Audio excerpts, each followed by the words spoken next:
Hello friends, आज की कहानी है भाग्य की रोटी। लेकिन उससे पहले यदि आप मेरे चैनल पर पहली बार आए हैं तो प्लीज़ मेरे चैनल को सब्सक्राइब ज़रूर कीजिएगा। कहानी पसंद आए तो उसे ज़्यादा से ज़्यादा लाइक एंड शेयर कीजिएगा। किसी गांव में एक गडरिया अपने परिवार के साथ रहता था। वह बहुत ही गरीब था। उसकी 4 बेटियां थीं। गडरिया और उसकी पत्नी चाहते थे कि उनके घर एक पुत्र का जन्म होता, लेकिन ऐसा नहीं हुआ। इसलिए वे अपनी बेटियों को अच्छा नहीं मानते थे। एक दिन गडरिये की पत्नी बोली, घर में थोड़ा आटा और घी पड़ा है, मालपुए खाने का मन कर रहा है, क्यों न आज मालपुए बनाऊं। गडरिया राजी हो गया। गडरिया और उसकी पत्नी मालपुए अपनी बेटियों के साथ बांटकर नहीं खाना चाहते थे। वे सोचने लगे, जब बेटियां सोई हों तभी मालपुए खाए जाएं। उसकी पत्नी मालपुए बना ही रही थी कि इसी बीच एक एक करके उसकी चारों बेटियां उठ गई। गडरिये ने कहा, चलो हम दूर जंगल में बेर खाने चलते हैं। उन लड़कियों को बेर बहुत अच्छे लगते थे। वे तुरंत तैयार हो गई। गडरिया उन चारों लड़कियों के साथ जंगल चल दिया। गडरिया अपने साथ ओढ़ने के लिए बहुत बड़ा कंबल भी साथ ले गया था। वहाँ बहुत सारी बेर की झाड़ियाँ थी। उसने अपनी चारों बेटियों से कहा, तुम उधर बेर खा लो और मैं इधर बैठा रहूँगा। जब तुम बेर खा लोगी तो तुम मुझे यहीं पर मिलना। लड़कियाँ पेड़ों से बेर तोड़ते तोड़ते काफ़ी आगे चली गई। गडरिये ने वहाँ एक झाड़ी के ऊपर अपना कंबल डाल दिया। दूर से कंबल देखकर यह लग रहा था कि वहाँ कोई आदमी बैठा हुआ है। गडरिये को तो मालपुए खाने की पड़ी थी। वह उन चारों लड़कियों को वहाँ छोड़कर घर वापस आ गया। घर आकर उसने और उसकी पत्नी ने मालपुए खाए। इस घटना को बीते कई दिन, महीने और वर्ष हो गए।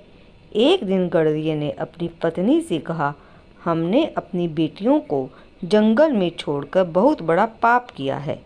इतने साल बीत गए, पता नहीं किस हाल में होंगी, जीवित भी होंगी कि नहीं। फिर अपनी पत्नी से विचार विमर्श कर अपनी लड़कियों को ढूंढने जंगल में चल पड़ा। वहाँ उसने आसपास के लोगों से उनके बारे में पूछा, पर उसे कुछ भी पता न चला। गडरिया और आगे बढ़ता गया। कुछ दूर चलने पर उसे कुछ हड्डियाँ दिखाई दी। उसे विश्वास हो गया कि जंगली जानवर उसकी बेटियों को खा गए होंगे। वह रोने लगा। थोड़ी देर बाद उसे उस रास्ते पर एक घोड़े पर सवार एक सुंदर लड़की आती हुई दिखाई दी। गडरिये को रोते देख उसने पूछा, आप कौन हैं और क्यों रो रहे हो? गडरिये ने उसे सारी बात बता दी। गडरिये की बात को सुनकर वह लड़की मुस्कुराई और बोली, मैं आपको एक कहानी सुनाती हूँ। लड़की ने कहानी सुनाना शुरू किया। एक बार 4 लड़कियों को उसके पिता जंगल में ले गए। पिता ने एक झाड़ी के ऊपर एक कंबल रख दिया। लड़कियां दूर से ही उस कंबल को अपना पिता समझती रही। उन लड़कियों ने खूब बेर खाए और कुछ अपने माता पिता के लिए भी रख लिए थे। जब घर जाने का समय आया तो उन्होंने देखा कि उनके पिता उन्हें छोड़कर जा चुके थे। उन्हें घर का रास्ता मालूम नहीं था। अंधेरा होने वाला था। वे जोर जोर से रोने लगी। तभी उन्हें घोड़े पर एक सवार आता हुआ दिखाई दिया। उन्होंने घुड़सवार को सारी बात बता दी। घुड़सवार बोला, मैं यहाँ का राजा हूँ। राजा ने उन चारों बहनों को घोड़े पर बिठाया और अपने राजमहल में ले गया। राजा के 4 पुत्र थे। बड़ी होने पर उसने अपने चारों बेटों की शादी उनसे कर दी। गडरिया बोला, मैंने भी अपने चारों बेटियों को जंगल में छोड़ दिया था। तुम्हारी कहानी की लड़कियों को तो राजकुमार से विवाह हो गया। मेरी बेटियां पता नहीं कहाँ किस हाल में होंगी, वे जीवित भी होंगी या नहीं। तब वह लड़की बोली, आप मेरे साथ चलो, क्या पता आपको अपनी खोई हुई बेटियों के बारे में पता चल जाए। गडरिया उसके साथ चल दिया। वे दोनों एक राजमहल में पहुंचे।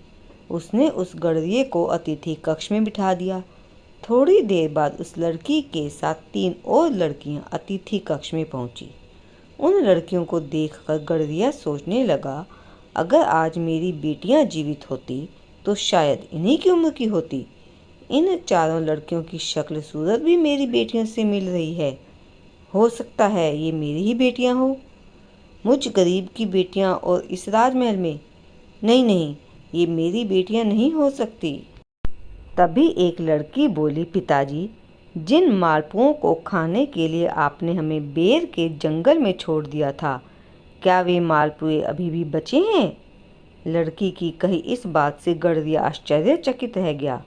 मुझ गरीब की बेटियां इस राजमहल में? बड़ी बेटी बोली, पिताजी, इस संसार में जो भी स्त्री या पुरुष जन्म लेता है वह पूर्व जन्म के कर्मों के अनुसार अपना भाग्य साथ लेकर आता है। आपने अपनी जिम्मेदारियों से बचने के लिए हम चारों बहनों को बेर के जंगल में छोड़ दिया था, परंतु हमारे भाग्य में इस राज परिवार की बहुएं होना लिखा था। गडरिया अपनी बेटियों को जीवित देखकर बहुत खुश हुआ और अपने दुष्कर्मों के लिए अपनी बेटियों से क्षमा भी मांगी।